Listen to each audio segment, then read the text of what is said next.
இப்படி காப்பாற்றணும் ஹீரோயினுக்கு ஹீரோ மேலே ஒரு நல்ல அபிப்பிராயம் வந்துடுது. யூபியும் இவங்க 2 பேரையும் தூரத்துலேருந்து பார்த்துட்டு இருக்கான். போலீஸ் எல்லாருமே அங்கே வந்துட்டு ஆக்சிடென்ட் நடந்ததுனால யார்து இந்த ஒயிட் காரு, யார்து இந்த சில்வர் காருன்னு கேட்டுக்கிறாங்க.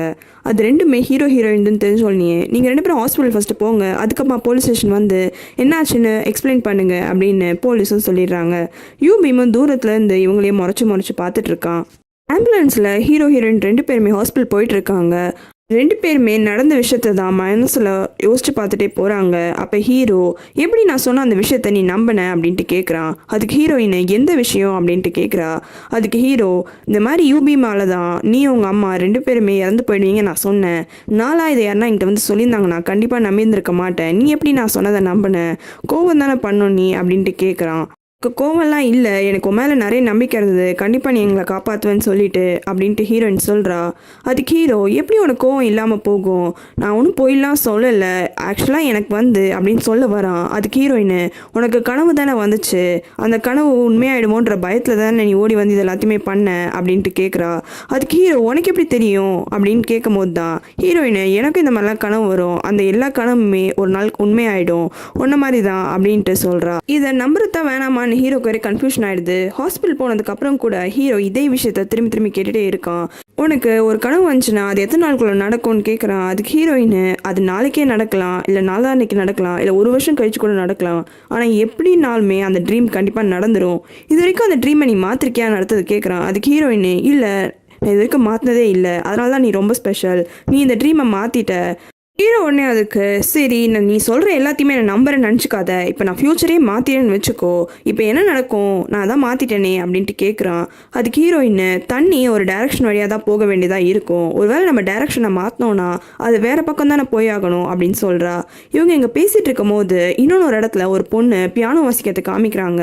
அப்போ அந்த பொண்ணோட அப்பா அம்மாவும் அதே இடத்துல இருக்காங்க. அந்த அம்மா பக்கத்தில் இருக்கிற ஒரு ஆள் அந்த அம்மாவுக்கு ரொம்ப வேர்வை வர்றதை கவனிச்சுட்டு உங்களுக்கு உடம்பு முடியலையா, எதனா பிரச்சனையா அப்படின்னு கேட்குறாங்க. அதுக்கு அந்த அப்பா அதெல்லாம் ஒன்றும் கிடையாது, அவன் நல்லா தான் இருக்கா அப்படின்னு சமாளிக்கிறாரு. அந்த ஷோவும் முடிஞ்சிருது. அந்த பொண்ணையும் பேட்டி எடுக்க நிறைய பேர் வராங்க. அப்போ அந்த பக்கத்தில் உட்காந்து இந்த ஆள் ரிப்போர்ட்டராக இருக்கும். நீங்கள் என்ன நினைக்கிறீங்க இதை பற்றி அப்படின்னு கேள்வி கேட்குறான். அவன் கேள்வி கேட்கும் போது கரெக்டாக அந்த அம்மா மயக்க போட்டு விழுந்துடுறாங்க. என்னடா மயக்க போட்டு விழுந்துட்டாங்களே அவங்கன்னு கவனிச்சா அவங்க ட்ரெஸ்ஸில் யாரோ நெஞ்சிலேயே மிதிச்ச ஃபுட் பிரிண்ட்லாம் இருக்குது. இந்த அப்பா தான் இந்த வேலையை பண்ணியிருப்பான்னு சொல்லிட்டு அவனுக்கு டக்குன்னு கால் பண்ணி போலீஸ்க்கு சொல்லிடுறான். அந்த பொண்ணும் ரொம்ப பயந்து போய் அம்மா அவங்களுக்கு என்ன ஆச்சுன்னு கதறா. அப்போ தான் தெரிய வருது ஹீரோவோட தம்பி ஒரு கான்சர்ட்க்கு போகணும், என் ஃப்ரெண்டு வாசிக்கிறான்னு சொன்னது இந்த பொண்ணாக தான் இருக்கும். இந்த பொண்ணோட அப்பாவை அரெஸ்ட் பண்ணி கூட்டிகிட்டு போகிறது இப்போ ஹீரோ கொஞ்ச நேரத்துக்கு முன்னாடி காப்பாற்றின அந்த போலீஸ்காரனாக தான் இருக்கும். அவன் ஃப்ரெண்டு கூட வந்துட்டு போலீஸ் காரில் அந்த அப்பாவை போலீஸ் ஸ்டேஷன் கூட்டிகிட்டு போயிடுறான். அந்த பொண்ணு அதே இடத்துல உட்காந்து அழுதுட்டு இருக்கா. அப்போ தான் ஹீரோட தம்பி அங்கே போயிட்டு சோயும் அப்படின்னு கூப்பிட்றான். அந்த பொண்ணு இவன் எல்லாத்தையும் பார்த்துட்டான்றத தெரிஞ்சோடனே இங்கே பாரு நம்ம ஃப்ரெண்ட்ஸ் கிட்ட யார்ட்டனா நீ சொன்னா அவ்வளோதான், அவனை இது பண்ணுறேன் அது பண்ணுறேன்னு கத்துறா. நான் ஹீரோட தம்பி பொறுமையா கவலைப்படாத, நான் யார்கிட்டயுமே நடந்த எந்த விஷயத்தையுமே சொல்ல மாட்டேன் அப்படின்ட்டு சொல்கிறான். அடுத்த நாள் காலையில் ஹீரோயின் சந்தோஷமாக ஏந்துக்கிறா. ஃபுல்லாகவே அவள் ஹீரோவை பற்றி தான் யோசிச்சிருப்பா. அவளுக்கு ஒரு கனவும் வரும், அந்த கனவு ஃபுல்லாத்தையும் நோட்ஸை எடுத்துக்கிறா. இந்த பக்கம் ஹீரோவை அவனோட தம்பி டைம் என்ன ஆகுது இவ்வளோ நேரம் தூங்குறேன்னு கஷ்டப்பட்டு எழுப்புறான். அவங்க 2 பேர் மட்டும்தான் அந்த வீட்டில் இருக்கிறதுனால சாப்பாடு செய்கிறதுக்கு யாரும் இல்லை. இன்னைக்கு கொஞ்சம் தூங்கினதுனால என்னால் செய்ய முடியல, இன்னைக்கு கொஞ்சம் அட்ஜஸ்ட் பண்ணிக்கோ கெலாக்ஸ் அப்படின்னு ஹீரோ அவன் தம்பிக்கு கொடுக்குறான். 2 பேரும் சாப்பிட்றாங்க. அப்போது தம்பி அந்த பொண்ணுக்கும் உனக்கு என்ன நடக்குது, நேற்றுக்கு ரொம்ப பதறி போய் அந்த பொண்ணெல்லாம் காப்பாற்றினியாமே நான் கேள்விப்பட்டேன் அப்படின்னு சொல்கிறான். அதுக்கு ஹீரோ எனக்கும் அந்த பொண்ணுக்கும் நல்ல ஒன்றுமே நடக்கலை, என் கனவுல வந்ததுனால நான் காப்பாற்றினேன்னு சொல்லிட்டு அந்த பொண்ணு கொஞ்சம் பைத்தியம் மாதிரி பண்ணுது அவன் தம்பிக்கிட்ட ஹீரோ சொல்லிட்டு இருக்கான். அதே நேரம் ஹீரோயின் அவங்க அம்மா கிட்ட அம்மா அந்த பக்கத்து வீட்டு பையன் என்னை ரொம்ப லவ் பண்ணுறான்னு நினைக்கிறேன், அதனால தான் அந்த பக்கத்து வீட்டு கூட வந்திருப்பானா இருக்கும் அப்படின்னு சொல்கிறா. அது கேட்டோன்னே அவங்க அம்மா பக்கத்து வீட்டு பையனா, அப்போ யூபியுமே அவனை மறந்துட்டியா, நீ ஏதோ ரொம்ப லவ்லாம் பண்ணுறேன்னு சொன்னேன் அப்படின்னு கேட்குறாங்க.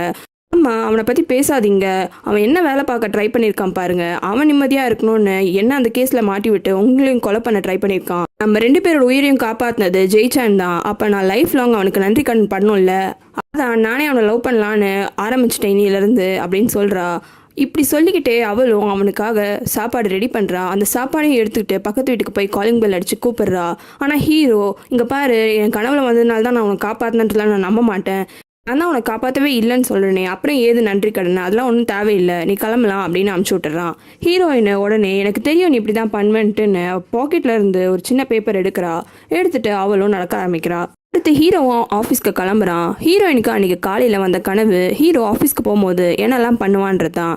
அதனால் ஹீரோக்கு முன்னாடியே அவளே போயிட்டு எல்லாத்தையும் பண்ணி வச்சிட்றா. ஹீரோக்கு ஒன்றுமே புரியல, எப்படி எல்லாமே நடக்குதுன்னு குழப்பமா ட்ரெயினில் ஏறுறான். பார்த்தா ட்ரெயினில் அவனுக்கு முன்னாடியே ஹீரோயின் வந்து உட்காந்துருக்கா. உனக்கு அப்புறம் நான் ட்ரெயினில் ஏறி இருந்தது நான் உன்னை ஃபாலோ பண்ணுறேன்னு நீ சொல்லியிருப்பேன், ஆனால் நான் உனக்கு முன்னாடி ட்ரெயினில் இருக்கேன், இப்போ உனக்கு நிறைய கொஸ்டின்ஸ்லாம் இருக்குமே மைண்டில், கேளு அப்படின்னு சொல்கிறா. ஆனால் ஹீரோ சைலண்ட்டாகவே இருக்கான். அப்போ தான் அவள் ஒன்று ஒன்றா சொல்கிறா, இங்கே பாரு, எனக்கு கனவு வர்றதுலாம் உண்மைதான், என்னோடய கனவுல ஃப்யூச்சருக்கு தெரியும், இன்றைக்கி காலையில் நீ என்னெல்லாம் பண்ணுவேன்றது எனக்கு தெரிஞ்சுது, அதை வச்சு தான் நான் உன்னை ஃபாலோ பண்ணிகிட்டே வந்தேன். என்னால் எப்படி கனவுல ஃப்யூச்சர் பார்க்க முடியுமோ அதே மாதிரி தான் நீயும் பார்த்துருக்க, அதனால் நீ தான் என்னை காப்பாற்றிருக்க, ஆனால் நான் லைஃப் லாங் உனக்கு நன்றி கடன் பட்டிருக்கேன் தான் அப்படின்னு சொல்கிறா. இருந்தாலும் ஹீரோ எதுவுமே பேச மாட்டேங்கிறான். என்ன நீ எதுவுமே பேச மாட்டேங்கிற, சரி இந்தா கூட உனக்கு தேவைப்படும் அப்படின்னு கொடுக்குறா. ஹீரோக்கு ரொம்ப கோவம் வந்துடுது. இங்கே பாரு, நான் உன்னை கண்டிப்பாக காப்பாற்றணும்னு ட்ரை பண்ணவே இல்லை, என் கனவுல வந்தது இதெல்லாம் நடந்துருமோன்னு ஒரே ஒரு வாட்டி தான் ட்ரை பண்ணேன், இதே மாதிரி ஒரு வாட்டியும் என்னால் வந்து காப்பாற்றிட்டு இருக்க முடியாது. ஒருவேளை எனக்கு இந்த மாதிரி கனவு வந்து அவங்க கண்டிப்பாக இறந்துருவாங்கன்னு தெரிஞ்சு அவங்கள என்னால் காப்பாற்ற முடியலன்னா லைஃப் லாங் அது எனக்கு ரொம்ப பெரிய கஷ்டமாக போயிடும். எனக்கு வர ட்ரீம் ஃப்யூச்சரை பற்றி சொல்லுது நீ தானே சொல்கிற, அப்போ என்ன மாதிரியே இந்த உலகத்தில் எத்தனையோ பேர் இருப்பாங்கல்ல, அப்புறம் எதுக்கு நீ என்ன மட்டும் வந்து ஃபாலோ பண்ணுற அப்படின்னு அவங்க வந்து கிளம்பிடுறான். அப்போ ஹீரோயின் இல்லை, இந்த உலகத்தில் நீ ஒரு ஆள் மட்டும்தான் இருக்கன்னு சொல்கிறா. ஹீரோ ரயில்வே ஸ்டேஷன்லேருந்து கீழே இறங்கி வரான். பார்த்தா நல்லா மழை பெய்ய ஆரம்பிச்சிருச்சு. ஹீரோயின் அப்போவே கொடுத்தா வாங்கியிருக்கலாமேன்னு யோசிக்கிறான். திடீர்னு திரும்பி பார்த்தா அவனோட ஹெட் அவன் பக்கத்தில் நிற்கிறாரு. ப்ராசிக்யூட்டர் ஜாங் கொடம் கொண்டு வந்தீங்களா ஆஃபீஸ் போகிறதுக்கு அப்படின்னு கேட்குறாரு. அதுக்கு ஹீரோ இருங்க நான் பக்கத்துலேருந்து கடையில் வாங்கிட்டு வந்துடுறேன்னு சொல்கிறான். கரெக்டாக அப்போ அங்கே இன்னொன்று ஒரு பொண்ணு வரா. ப்ராசிக்யூட்டர் ஷென் உங்ககிட்டயாச்சும் கூட இருக்கா அப்படின்னு அந்த பொண்ணுகிட்ட கேட்குறாரு அவர். அதுக்காக என்கிட்ட இருக்கு, நான் உங்களை பத்திரமா கூட்டிகிட்டு போகிறேன் அப்படின்னு சொல்லிட்டு ஹீரோவை பார்க்குறா. என்னால் 3 பேரை கூட்டிகிட்டு போக முடியாது அப்படின்னு சொல்கிறா. அதுக்கு ஹீரோ ஒன்றும் கவலை இல்லை, நீ அவரை மட்டும் கூட்டிகிட்டு போ அப்படின்னு சொல்கிறான். அந்த பொண்ணும் அந்த ஹெட்டை கூட்டிகிட்டு கிளம்புறா. அப்போ அந்த ஹெட் அந்த பொண்ணுக்கிட்ட உன்னோட அவன் ஜூனியர் தானே, அப்புறம் என்ன உனக்கு மரியாதையே தரமாட்டிக்கிறான் அப்படின்னு கேட்குறாரு. அதுக்கு அந்த ப்ராசிக்யூட்டர் ஷென்னு நான் ஜுங்கோட காலேஜில் ஜூனியரு, மேபி அதனால் எனக்கு மரியாதை தராமல் இருக்காரா இருக்கும் அப்படின்னு சொல்கிறா. நான் ஹெட் அதை ஒத்துக்க மாட்டேங்கிறாரு. அதெல்லாம் தப்பு, வேலை செய்கிற இடத்துல நீ தானே சீனியரு, இந்த புது பையனுக்கு எதுவுமே தெரியல ஒழுங்கா சொல்லித்தரணும் நம்போ அப்படின்னு கிளம்புறாரு அங்கேருந்து. அந்த பியானிஸ்டோட அப்பா அவங்க அம்மாவை அடிச்சிட்டாருன்னு அரெஸ்ட் ஆயிருப்பாரு. அவரோட லாயரு யூபிமா தான் இருக்கும். அவர் உண்மையாலுமே அவங்க அம்மாவை லிஃப்ட்டுக்குள்ளே வச்சு நல்லா மிதின்னு மிதிச்சிருப்பாரு. இந்த சிசிடிவி ரெக்கார்டிங்கை தான் பார்த்துட்டு கூலாக சிரிச்சிட்டு இருக்காரு. அப்போ யூபிமா ஆஃபீஸ்க்கு வரான். ரொம்ப மழை வேறையா, அதான் லேட் ஆகிடுச்சு, இந்த வாட்டி நிறைய வேலை பார்த்துருக்கீங்க போல இருக்கே, இங்கே மிதிச்சதில் உங்கள் ஒய்ஃபோட 6 எலும்புங்க உடஞ்சிருச்சு, இந்த வாட்டி ரொம்ப பெரிய கேஸ் ஆகிடுச்சு, ஆனால் எப்பயும் போல் என்னோடய ஜூனியர்ஸ் வச்சு நானே எல்லா வேலையும் முடிச்சிடுறேன், நீங்கள் காசை மட்டும் கரெக்டாக எனக்கு டைமுக்கு கொடுத்துருங்க அப்படின்னு சிரிக்கிறான். அந்த ஆளும் இதுக்கு தானே நானும் உனக்கு காசெல்லாம் கொடுக்குறேன், யூபி உடனே எப்பயும் போல் சாரின்னு சொல்லிட்டு ஒரு லெட்ரு வாங்கிடுங்க, நானும் ஹாஸ்பிட்டலில் பேசி ரொம்ப அடியெல்லாம் படலன்னு லெட்ரு வாங்கிடுறேன், அதெல்லாம் ஒன்றுங்க நீங்கள் கவலையப்படாதீங்க, எப்பயும் போல் இந்த கேஸ் முடிஞ்சிடும், உங்கள் ஒய்ஃப்கிட்டையும் சொல்லி போலீஸ் கேஸ்லாம் எதுவும் கொடுக்கலன்னு சொல்லிடுங்க, அவ்வளோதான் அப்படின்னு சொல்கிறான். அதுக்கு அந்த ஆள் என் ஒய்ஃப் கண்டிப்பாக போலீஸ் கேஸ்லாம் கொடுக்க மாட்டா, அவள் போலீஸ் கேஸ்லாம் கொடுத்தா என் பொண்ணோட பேர் ரொம்ப அசிங்கமாயிடும்னு அவளுக்கு பயம், ஆனால் நீ கவலையப்படாத, நான் என்னோடய சைட்லேருந்து எல்லாத்தையும் முடிச்சிடுறேன். அடுத்து யூபியும் போயிட்டு ஹீரோயினை மீட் பண்ணுறான். ஹீரோயினை நம்ம நேற்றுக்கு நடந்ததெல்லாம் கொஞ்சம் தப்பாக தான் இருக்குது, நம்ம எப்படியும் சாரி கேட்டு பிரேக்கப் பண்ணிடலாம், அவன் எப்படி கோவப்பட தான் போகிறான் அப்படின்னு பொறுமையாக ரெஸ்டாரண்ட்டில் வெயிட் பண்ணிட்டு இருக்கா. யூபியும் வந்து உட்காடுறான். உட்கார்ந்தோடனே ஹீரோயினும் பொறுமையாக தான் பேச ஆரம்பிக்கிறா. ஆனால் யூபிமை இதெல்லாம் சாரியா அப்படின்னு ஒரு பாயிண்டில் கேட்குறான். ஹீரோயினுக்கு கோவம் வந்தது. நான் இப்படி தான் சாரி கேட்பேன்னு ஏந்து நின்று ரொம்ப கத்தி அந்த ரெஸ்டாரண்ட்டில் இருக்க எல்லாருக்குமே கேட்குற மாதிரி சாரி மன்னிச்சிடு அப்படின்னு அங்கேருந்து கிளம்பிடுறா. ஹீரோட தம்பியும் ஸ்கூலுக்கு போகிறான். அப்போ அதே ஸ்கூலில் தான் அந்த பியானோ வாசிக்கிற பொண்ணும் படிப்பா. அவளும் மழையில் நினச்சிட்டே வரா. அவளை பார்த்தோன்னே உங்கள் அம்மா ஹாஸ்பிட்டலில் பார்த்துட்டு வரியா அப்படின்னு கேட்குறான். அதுக்கு அந்த பொண்ணு ஸ்கூலில் இதை பற்றி பேசாதுன்னு தானே சொன்னேன், அப்புறம் எதுக்கு இதை பற்றி பேசுகிறேன்னு கோவப்படுறா. உடனே அந்த தம்பி அதுக்கு அவனோட ரெயின் கோட்டை கட்டி அவளுக்கு மாட்டிட்டு, இங்கே பாரு நான் கோவப்படாத, நான் உன் மேலே ஒரு அக்கறையில் தான் கேட்டேன், எதுக்கு நீ இவ்வளோ கோவப்படுற அப்படின்னு பொறுமையாக பேசுகிறான். உடனே அந்த பொண்ணு உன் பேர் என்னன்னு அப்போ தான் கேட்குறா. அவனுக்கு டென்ஷன் ஆகிடுது. போன வருஷம் ஃபுல்லாக நம்ம ஒரே கிளாஸில் தானே படித்தோம், உனக்கு என் பேரே தெரியாதா அப்படின்னு துரத்த ஆரம்பிச்சிடுறான். ஹீரோக்கும் நிறைய கேஸ் பெண்டிங்காகவே இருக்குது, ஷெல்ஃபில் கூட வைக்கிறதுக்கு இடம் இல்லைன்னு அந்த கண்ணாடி போட்டு பொண்ணு சொல்கிறா. அதுக்கு ஹீரோ சரி நான் இனிமேல் கேஸ் எல்லாம் கொஞ்சம் ஸ்பீடாக ஒர்க் பண்ண ஆரம்பிக்கிறேன் அப்படின்னு சொல்கிறான். அப்போ அந்த இன்வெஸ்டிகேட்டர் இன்னைக்கு நீ தான் லஞ்ச் மேனேஜரு, அதனால் உங்கள் டீமுக்கு நீங்கள் தான் சாப்பாடு எந்த ரெஸ்டாரண்ட்னு சூஸ் பண்ணணும்னு சொல்கிறாரு. அதுக்கு ஹீரோ சரி ஏதோ ரெஸ்டாரண்ட் தான் நான் போகிற வழியில் பார்த்துக்கலான்னு சொல்கிறான். ஆனால் அவர் இல்லை, அதில் ஏகப்பட்ட கண்டிஷன்லாம் இருக்குது, ஆல்ரெடி நீ புதுசாக வந்திருக்க, ஒழுங்காக வேலை செய்ய மாட்டேங்கன்னு ஒரு பேர் வேறு இருக்குது, அதனால் ரெஸ்டாரண்ட்டை பார்த்து சூஸ் பண்ணு அப்படின்னு சொல்கிறான். உடனே அதுக்கு ஹீரோ சரி போன வாட்டி யார் லஞ்ச் மேனேஜராக இருந்தா அப்படின்னு கேட்குறான். அதுக்கு ஷின்னு தான் இருந்தாங்க அப்படின்னு சொன்னோன்னே இவனும் அவனோட ஜூனியரை தேடி போகிறான். ஷின் இங்கே பாருன்னு கத்துறான். ஆனால் அவள் திரும்பியே பார்க்காம அந்த இடத்த விட்டு போயிடுறா. அப்போ திடீர்னு ஆப்போசிட்டில் ஹெட்டும் யூபிமும் வராங்க. யூபிஎம் உடனே நீ ஷின்னு மரியாதையே இல்லாமல் கூப்பிடுற, அவன் ஜூனியராக இருக்கலாம், அது காலேஜில் தான், ஆனால் இங்கே அவனோட சீனியரு, அதனால் மரியாதையாக ப்ராசிக்யூட்டர் ஷின்னு கூப்பிட பழகிக்கோ. அடுத்து அந்த ஹெட்டு சரி எதுக்கு மிஸ் ஷின்னு நீ கூப்பிட்டுருக்க அப்படின்னு கேட்குறாரு. அதுக்கு ஹீரோ அவள் தான் எனக்கு முன்னாடி லஞ்ச் மேனேஜராக இருந்தாராம், அதான் அவகிட்ட கேட்டு என்னென்ன டீட்டெயில்ஸ்ன்னு தெரிஞ்சுக்கதா அப்படின்னு சொல்கிறான். உடனே அதுக்கு யூபிஎம்மோ எல்லா டீட்டெயில்ஸும் சொல்கிறான். அதாவது அந்த டீமில் இருக்க ஒருத்தருக்கும் எந்த மாதிரி ரெஸ்டாரண்ட் பிடிக்கும், என்ன சாப்பாடு பிடிக்கும்ன்ற டீட்டெயிலாக இருக்கும். அது எல்லாத்தையுமே ஹீரோவும் பொறுமையாக கேட்டுக்கிறான். உடனே அந்த ஹெட்டு என்ன நீ இவ்வளோ முக்கியமான விஷயத்த எல்லாமே ஃப்ரீயாகவே அவனுக்கு சொல்லி கொடுத்துட்ட அப்படின்னு சிரிக்கிறாரு. யூபிஎம் ஆமாம் இல்லை நான் இதுக்கு காசு வாங்கணும்ல, டேய் காசு கொடுறா அப்படின்னு ஹீரோ அடிக்கிற மாதிரி வரான். ஆனால் ஹீரோ டக்குன்னு அவன் கையை பிடிச்சிட்டு ஓகே ரொம்ப தேங்க்ஸ் அப்படின்னு அந்த இடத்த விட்டு கோமா கிளம்பி போயிடுறான். யூபிஎம்க்கு இது அசிங்கமாக போயிடுது. உடனே அந்த ஹெட்டு என்ன இந்த புது பையன் இப்படி நடந்துக்கிறான், கொஞ்சம் கூட மரியாதையே தெரியல அவனுக்கு அப்படின்னு சொல்கிறாரு. அதுக்கு யூபிஎம் இல்லை நான் அவனுக்கு கொஞ்ச நாள் டியூஷன் எடுத்தேன், மேபி நானும் எனக்கு தெரியாமல் அப்படி நடந்துக்கிட்டேனா இருக்கும், அதனால் அவனுக்கு டென்ஷன் ஆகிட்டு இருக்கோம், நீங்கள் ஒன்றும் கவலைப்படாதீங்க அவன் சரியாயிடுவான்னு அவர்கிட்ட நல்ல பேர் வாங்குற மாதிரி பேசுகிறான். ஆனால் ஹீரோவை பார்த்து முறைச்சி இருக்கான்.